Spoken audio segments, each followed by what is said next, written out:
We are tracking Alberto this midday, beginning with a live look at Corpus Christi as what was Tropical Storm Alberto made landfall. It is now Tropical Depression Alberto. It arrived in Mexico this morning, sending heavy rain across the Texas Gulf Coast.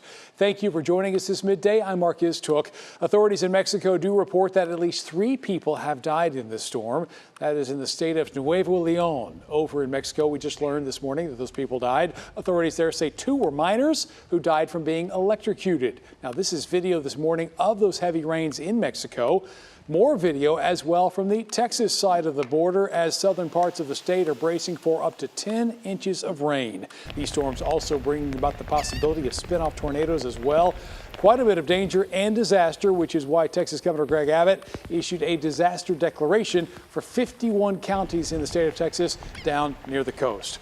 Want to say hello to our meteorologist Greg Fields this morning, who is tracking this tropical depression today. And you look at some of the heavy rain and you know just what folks are dealing with today as well. And it's a lot. Yeah, especially down into Mexico. That's where the heavy rain is going to continue. It's tapering off some, but still some pockets of some heavier rain into South Texas. But the heavier showers and thunderstorms will start to wind down a little bit as we take a look at what is left of Alberto now, as Mark just mentioned, down to a tropical depression is what we have, but still going to be capable of producing lots of heavy rain, again, especially down into Mexico there. You see heading a little farther north up toward Brownsville. Not as widespread with the rain, so kind of scattered about, but still going to have some pockets of some heavier rain at times, I think, in those areas across South Texas. So the wind's 35 miles per hour right now, and you see the center of that circulation well inland, 95 miles west of Tampico, Mexico. That forward speed has picked up a little bit as well, so it will continue to move inland. The heavier bands of rain well north of the center of that circulation.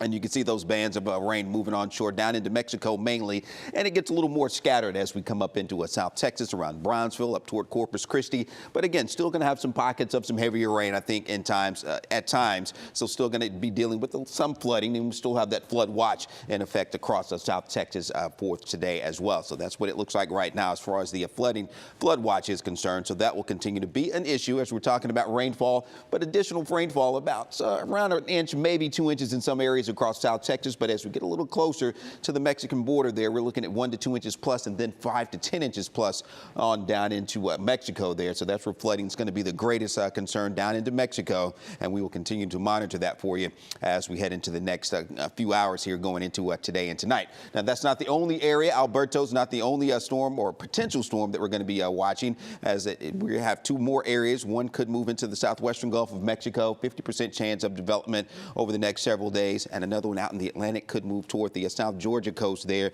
maybe into the Carolinas. So we're going to be watching those over the next couple of days as well. And if they do develop, the next names up, Burrow and Chris there, Mark. So we'll have more on this and our own local forecast coming up here in just a little bit. But now back to you.